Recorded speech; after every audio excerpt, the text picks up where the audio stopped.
Chers amis, je suis Monseigneur Marcel Danfous, évêque du diocèse de Sault-Sainte-Marie. Qui que vous soyez, où que vous soyez, bonne nouvelle pour vous. Dans notre Église diocésaine, il se vit de grandes choses dans des situations bien ordinaires. Nous croyons que le Seigneur marche avec nous et nous espérons qu'aujourd'hui, vous pourrez le découvrir davantage en rencontrant des personnes passionnées pour le Christ. En tant que pasteur de cette Église diocésaine, je vous remercie de vous joindre à nous. Bonne émission. Merci d'y être. Chers amis, bonjour. Ici Émile Guy de votre émission L'Église diocésaine. Cette semaine, nous continuons notre série de 6 émissions à l'aide des documents préparés par le diocèse de Saint-Jean-Longueuil, documents intitulés « Notre vie à la lumière des évangiles du dimanche ». Vous connaissez bien mon invité. C'est une personne qui a rendu de nombreux services à l'Église diocésaine. Dès ses débuts, il y a même plus de 30 ans, et il soutient encore l'Église diocésaine avec grand dévouement. Je suis très heureux d'accueillir le Père Gérald Lajeunesse, curé de la paroisse Sainte-Anne-des-Pins. Bonjour Gérald. Bonjour Émile. Gérald, dis-nous donc pourquoi tu es si fidèle à l'Église diocésaine. Par défaut. Pas défaut là, comme défaut versus qualité, là, mais par défaut, ça... J'aime transmettre ce que j'ai reçu, puis je trouve que c'est un beau moyen de le faire. J'aime rendre service, j'aime rencontrer le monde, puis j'ai rencontré une foule de personnes à travers les années. Alors tout ça ensemble fait que... Tu es encore ici. Oui. Et tu continues. C'est bien. Alors si tu veux, commençons par nous mettre en présence de Dieu. Il est vraiment ici présent. Et prenons un petit moment pour saluer Jésus. Demandons-lui de nous envoyer son Esprit Saint. Et viens, Esprit Saint, dans nos cœurs. Viens nous éclairer, viens nous adoucir, viens nous calmer, viens nous donner les paroles, viens nous donner les images nécessaires pour que cette tâche que tu nous donnes, cette tâche de faire aimer, de faire connaître Jésus, puisse s'accomplir grâce à toi. Amen. Amen. Seigneur Jésus, tu as toujours voulu que tes disciples soient humbles. Garde-nous dans l'humilité. Fais que dans ce partage que nous allons vivre ensemble, nous reconnaissions que c'est l'Esprit Saint qui nous guide et nous anime. Amen. Amen. Et nous te le demandons au nom du Père, du Fils et du Saint-Esprit. Amen. Et dans cette première partie de l'émission, nous allons parler de notre vie. J'aimerais que tu nous lises le petit fait vécu qu'on a proposé dans le document. Alors, il s'agit d'un type qui s'appelle Justin qui dit à son voisin, qui en même temps est son patron au travail, « Je ne comprends pas très bien ton attitude. Tu me dis que tu ne peux me donner une augmentation de salaire à laquelle je crois avoir droit. Tu prétends qu'il me faut me serrer la ceinture et tu me répètes que je suis mieux nanti que bien des gens qui meurent de faim. Pourtant, tu t'enrichis de plus en plus et tu ne me sembles pas vivre ce que tu me prêches. » Qu'est-ce qui te vient à l'esprit en lisant ce petit fait-là? Moi, j'aime beaucoup Développement et Paix et ces derniers jours, j'ai été impliqué dans des rencontres et j'ai en tête ça, puis ça me rappelle un peu ce que nous avons entendu, ce que j'ai appris que je ne savais pas, mais parce qu'il y en a qui meurent de faim, pourquoi ça devrait, moi, me prévenir, m'empêcher d'avoir ce qui me revient? Si je mets mon effort, il me semble que l'effort devrait être reconnu. Cela dit, je ne dis pas que ceux qui meurent de faim méritent de le faire. Ce n'est pas ça du tout, du tout, du tout. Mais juste parce qu'il y en a d'autres qui devraient, et qui sont mieux que moi, ça ne devient pas une raison pour que moi, je devienne satisfait de ce qui m'arrive. Ce n'est pas une raison pour me faire piétiner, parce que dans le fond, c'est ce que c'est. Et la justice, c'est ailleurs, mais c'est aussi chez nous. Alors, c'est ça, là. C'est ça qui me vient à l'esprit. Juste parce qu'il y en a qui ont faim, ce n'est pas une raison pour que toi, tu t'esquives de tes responsabilités, que tu m'écartes, que tu m'éloignes de ce qui me revient, parce que je fais l'effort. Et dans le fond, je fais l'effort pour toi. Alors, tu sais, cet effort mérite d'être compensé. Bon. Puis là, tout à coup, me vient à l'esprit l'Évangile il y a quelques dimanches déjà, de l'ouvrier de la dernière heure. Tout le monde est payé pareil. Le même salaire. Le même salaire pour tout le monde. On ne parle pas de l'effort ici. Mais alors, c'est complexe. Hein? C'est complexe, oui. Et en pensant à ça, moi, ce qui me revient quand on a parlé de cet Évangile où tout le monde a le même salaire, tu ne peux pas séparer la récompense éternelle en 1 heure, 5 heures, 3 heures. C'est la même. Je l'ai ou je ne l'ai pas. C'est la même éternité. C'est la même éternité. Oui. C'est vrai, c'est vrai. Alors, dans ce sens-là, c'est le même cadeau qu'on reçoit. C'est vrai. Mais cela dit, je vis dans le présent. Hic et nunc. Hein? C'est maintenant, c'est là que je vis. C'est présentement. Autant que je suis enfant de Dieu, autant que j'ai à vivre ressuscité déjà, parce que la résurrection, il me semble l'avoir déjà dit à l'émission à un moment ou l'autre, la résurrection, ce n'est pas quelque chose qui arrive juste une fois que je mourrai. Déjà, j'ai à être ressuscité, mais j'ai beau à vivre ressuscité, j'ai besoin des matériaux pour le faire. Ouais. Puis, Justin, ici dans l'histoire, hein, on a juste ce qui est écrit là, mais on ne sait pas ce qu'il vit ailleurs. Est-ce qu'il aide à des enfants dans la difficulté? Est-ce qu'il entretient, est-ce qu'il aide des gens? Donc, c'est bien beau être mieux que les autres, mais c'est quoi toute l'histoire? Mais qu'est-ce que tu penses de l'audace de Justin pour parler comme ça à son voisin qui est aussi son patron? Bien, j'imagine, pour arriver là, c'est que ça fait longtemps que ça bouillonne et que finalement, il prend son courage à 2 mains, hein, prend le taureau par les cornes. Et en même temps, il doit y avoir une certaine confiance qu'il va écouter parce que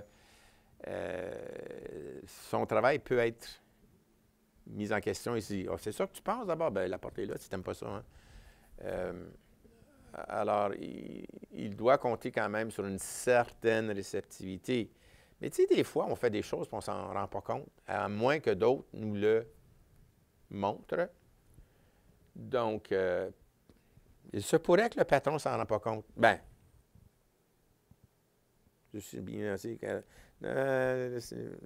il s'en rend compte. Tu me répètes. Oui. Il s'en rend compte, mais en même temps, des fois, c'est bon d'entendre.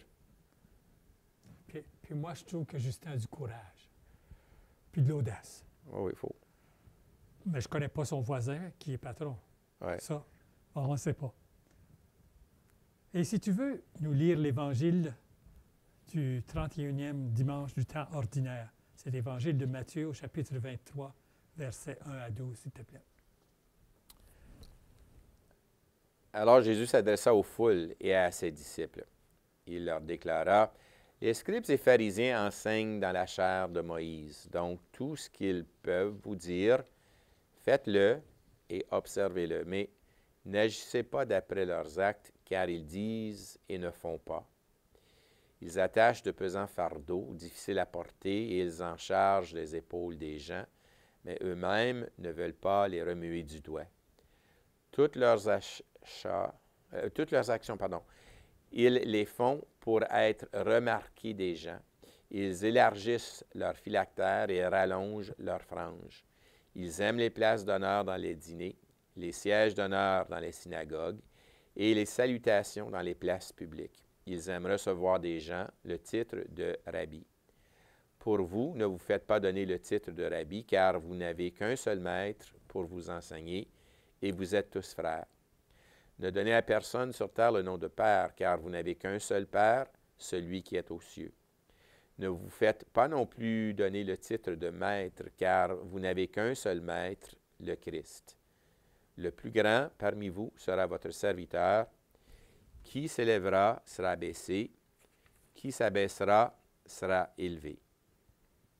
Acclamons la parole de Dieu. Louange à toi, Seigneur Jésus. Qu'est-ce qui te frappe dans ce texte? Moi, je le mets dans le contexte de ce qu'on entend présentement là, avec le projet de loi de Bill Morneau.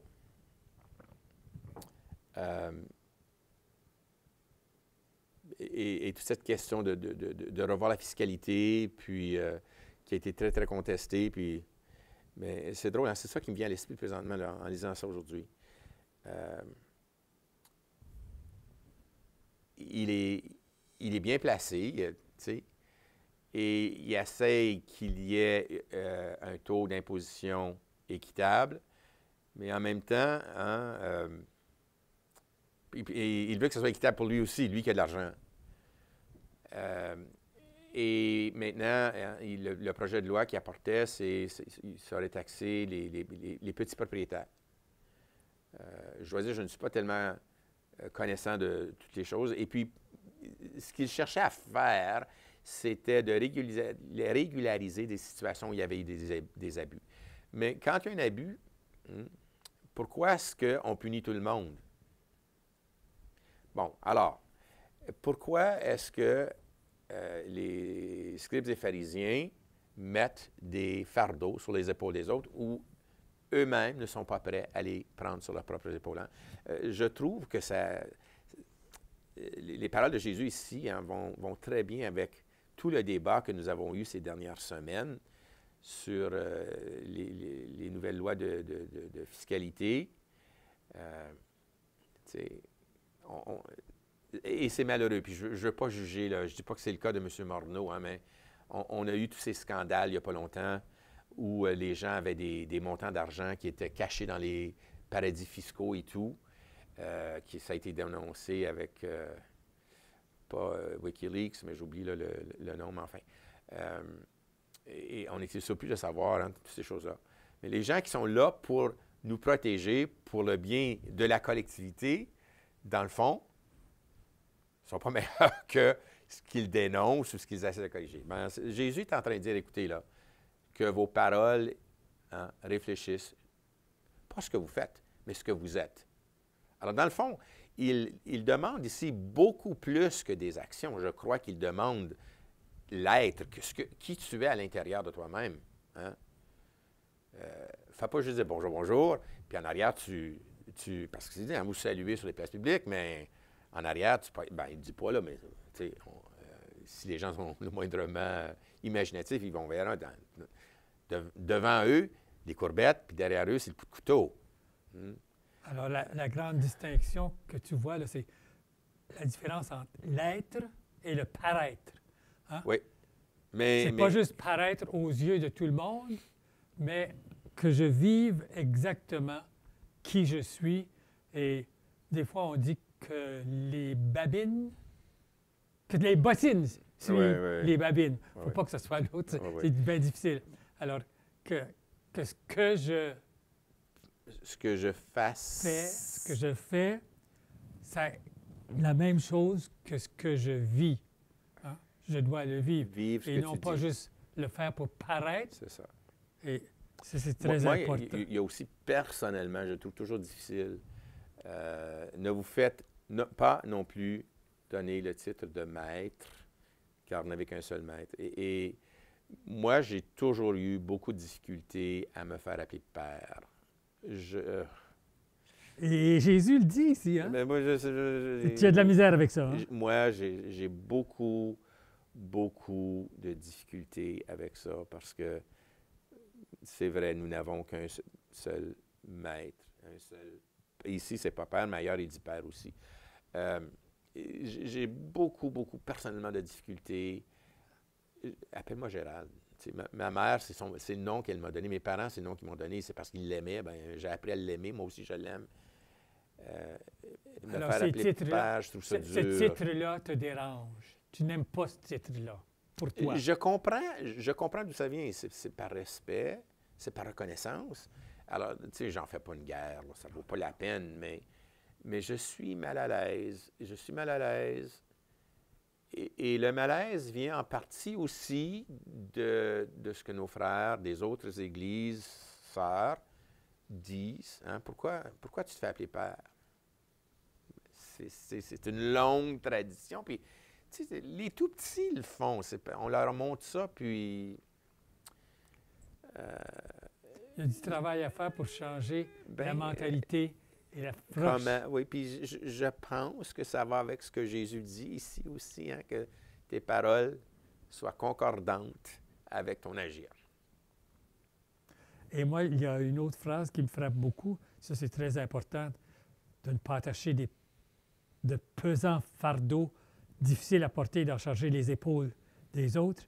Mais une que j'aime, c'est au verset 11. « Le plus grand parmi vous sera votre serviteur. » Alors, et tu l'as dit tantôt, moi, je continue à œuvrer au sein de l'Église diocésaine pour servir.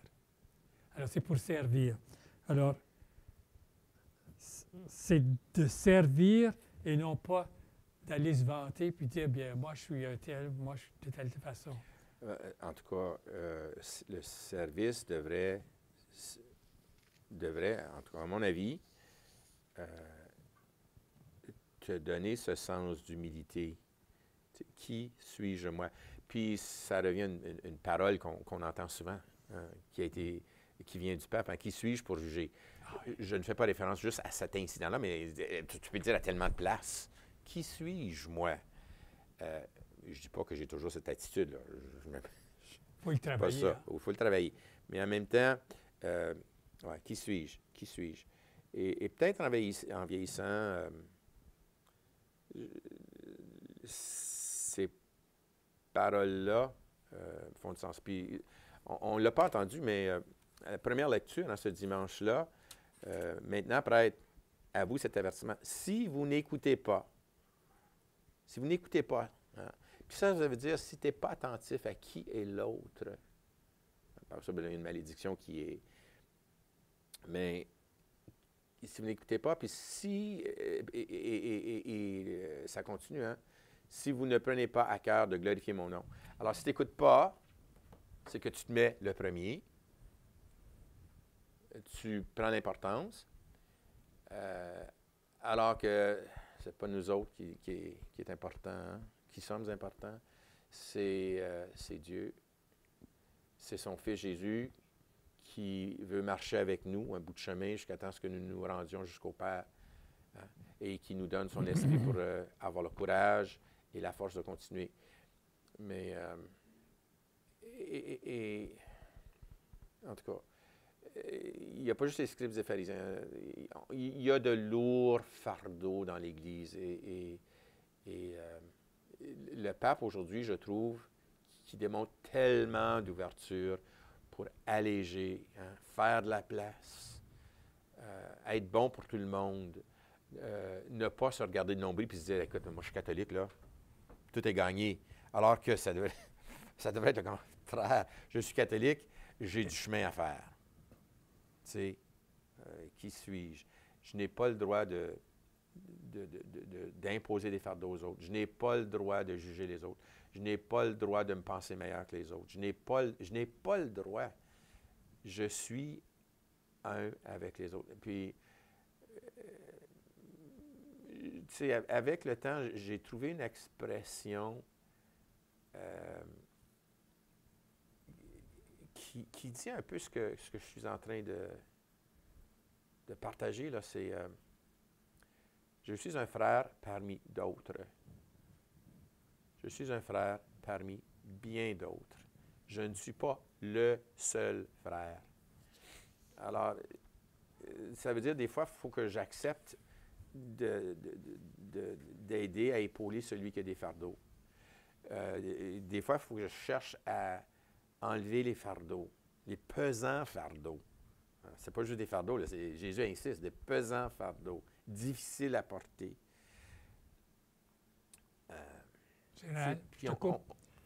Quand nous sommes allés en Terre Sainte, tu m'avais demandé de quitter la première place parce que je suivais le guide, moi, là. Je voulais tout entendre, tout savoir. Puis un jour, tu m'as dit, Émile, peux-tu t'en venir en arrière? J'ai dit ça. Puis, oh oui, oui, oui. Et justement, cette journée-là, il y avait une dame qui, rendue en haut, ne pouvait plus descendre. Madame Labelle. Elle ne pouvait plus descendre. Elle ne pouvait même pas avancer un pas devant l'autre. Et toi et moi, nous étions chacun de son côté. Puis tu lui disais, fais juste avancer un pied. Avance l'autre. Et nous avons descendu la montagne, Oui. qui était impossible pour elle. Alors, d'être là pour partager le fardeau de l'autre. Te souviens-tu qu'elle s'était mise les mains sur mon épaule? Je ne me rappelle pas de ça. Ouais, je me souviens. Ça, je ne l'oublierai jamais. Mais en tout cas... Mais pour moi, c'est naturel. Oui. Premièrement, on ne pouvait pas la laisser là. Oh non, non, non, non. Puis, il y avait de la fatigue, mais aussi il y avait La peur. Beaucoup de peur. Elle était paralysée de peur, elle. Ouais, ouais. Elle ne pouvait pas descendre. Ouais. Alors... Je l'avais oublié, ça, mais oui, c'est vrai. C'est ça. Alors, tu m'as invité cette fois-là. Et suite à ça, en étant en arrière... Bien, il y avait une raison pour ça. Est-ce que je peux te le dire? Ben oui. Bon. Toi, tu es grand. Oui. Puis il y avait beaucoup de personnes qui étaient âgées, qui étaient plus courtes que toi. Puis tu nous empêchais de voir? C'est ça! Alors, si tu reculais, tu voyais autant. Mais ça, tu ne me l'avais pas dit. Ben, en tout cas, c'est bien ça. C'est le temps, là. C'était dans ce temps-là. On est dans les confidences. Oui, c'est bon. Quel lien est-ce qu'on peut faire entre l'Évangile puis le petit fait vécu de Justin, là? Est-ce qu'il y a un lien que tu vois, toi? Lourd fardeau sur les épaules, hein, pesant fardeau. Bon, est-ce qu'il est difficile à porter? Il doit vivre bien. Mais d'être traité injustement, c'est toujours un fardeau. Peu importe l'injustice. Peu importe l'injustice. Et même être ignoré. Si quelqu'un refuse de me regarder, Oui. m'ignore, passe à côté de moi, puis, comme s'il ne me connaissait pas. Ben, c'est l'histoire de Lazare. Lazare à la table du riche. Hein? Il ne pouvait même pas manger les miettes. C'était plutôt les chiens qui venaient lécher ses plaies. Oui. Puis c'est bien pour dire, dans cette histoire-là de Lazare, je sais qu'on n'est pas dans le texte, là, mais dans l'histoire de Lazare, le riche connaissait quand même le nom de Lazare. Hein? Oui. Parce que rendu au ciel, il dit... Il demande à Lazare de Oui, me donner une goutte d'eau. Pas au mendiant qui était à ma porte, non, Lazare. Alors, il faut croire qu'il y avait des... Il savait, mais... Oui, mais tu vois, alors c'est un autre exemple de lourd fardeau, difficile à porter, mis sur les épaules de... Et dans l'Évangile, on a parlé de ne pas prendre les premières places, les meilleures places. Comme moi, je prenais la meilleure place. T'en rendais-tu compte? Non. Ben, tu vois? Non. Tu vois? Puis à l'Église, au lieu de m'asseoir dans le milieu, je m'assois dans la liste latérale pour ne pas empêcher les gens. Mais à ce moment-là... C'est banal. Oui. C'est banal, ça. Mais quand même, tu sais, souvent, on fait des choses sans même s'en rendre compte. En être conscient. C'est ça que je disais aussi tantôt. Hein, peut-être, oui, le patron peut avoir dit des choses, mais sans avoir compris la portée de ce qu'il dit, sans avoir compris la portée de ce qu'il faisait. Puis c'est pas par méchanceté. Non. Après tout, moi, c'est ma cagnotte, mais je suis bien content qu'elle grossisse. La tienne ne grossit pas. OK. Mais c'est ça. Alors, aujourd'hui, quelles sont les façons modernes de chercher les meilleures places?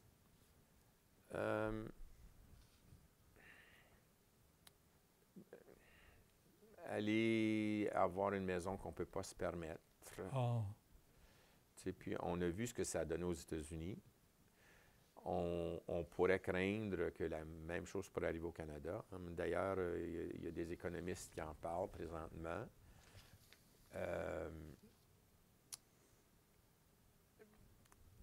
Aller à l'école, puis là-dessus, moi, je suis un peu coupable. Aller à l'école pour avoir un travail qui va bien payer. Puis, je l'ai fait, ça, moi. Pas par méchanceté, mais je n'avais pas de difficulté à l'école. Puis, tu sais, je me faisais vanter pour mes résultats et tout. Alors, ça n'a pas été long, j'ai compris, hein? Bonne éducation, bon travail, bon salaire. Gérald, Faire du bénévolat, Gérald, sais-tu que notre temps est écoulé? Ça se peut-tu? Oui. Alors, je te demande de nous bénir, de bénir nos téléspectateurs, s'il te plaît. Ah ben, c'est allé vite. Seigneur, tu es le Dieu de toute bonté, de toute tendresse. Tu es le Dieu qui prend sur tes épaules nos fardeaux. Et c'est pourquoi tu nous as envoyé ton Fils Jésus. Aide-nous à l'accueillir et que cet accueil soit la bénédiction, la meilleure que nous recevions de toi. Nous le demandons par ton Fils Jésus, notre Seigneur. Amen. Amen. Et je tiens à te remercier beaucoup d'avoir accepté. Je te donne la main, mais j'ai une grippe et je ne veux pas te rendre malade. Merci. Je ne veux pas te mettre ce fardeau-là sur les épaules. C'est très bien. Et chers téléspectateurs, merci d'être des nôtres. Au revoir, à une prochaine.